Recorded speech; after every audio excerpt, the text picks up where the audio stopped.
ուզում եմ գաղտնիք բացահայտել, մենք ունենք անձանց բավականին հաստափոր տրցակ, ով մեր մարմինների գնահատմամբ եւ ձեռք բերված տվյալներով գործում են այլ երկրների օրակարգով, դա տարբեր ձևով է, եթե այդ մարդիկ դեռ ազատության մեջ են,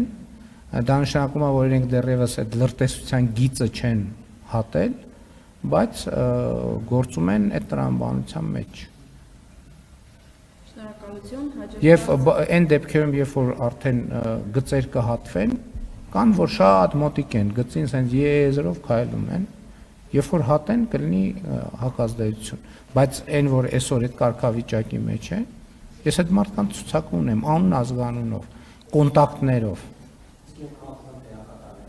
Ես խոսում եմ առաջին հերթին քաղաքական դերակատարների մասին։